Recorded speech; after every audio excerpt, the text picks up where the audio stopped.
دوای 2 مانگ لە مەشقکردن و ڕاهێنان لەلایەن ژمارەیەک هونەرمەند و شانۆکاری شاری کەرکووکەوە شانۆی سزا و دیسپلین لە کەرکووک نمایشکرا.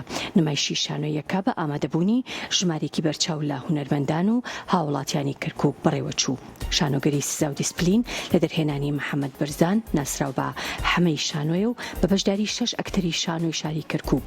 کارەکە بە هاوکاری ڕێکخراوە دیموکراتیەکانی کەرکووک ئەنجام درا و ئامانج لە نمایشکردنی شانۆی سزا و دیسپلین ڕەخنەگرتن بوو لە کۆمەڵێ دیاردەی ناشارستانی کە بەرامبەر مرۆڤایەتی دەبێنرێت.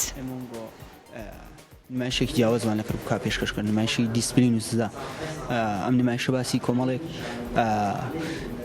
کارکتەر دەکات کەوا لە ناو کۆمەڵگەی کوردیە هوونە بن لە پڕێکا نامێنن.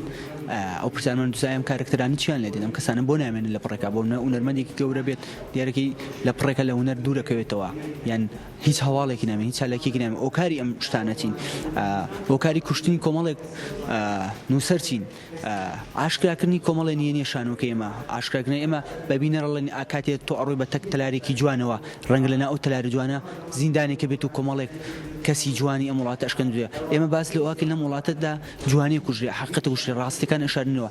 لەم وڵاتە تابلۆیەکی ناشرین هەیە، ئەیانووی ئەو تابلۆ ناشرینە بشاردنەوە.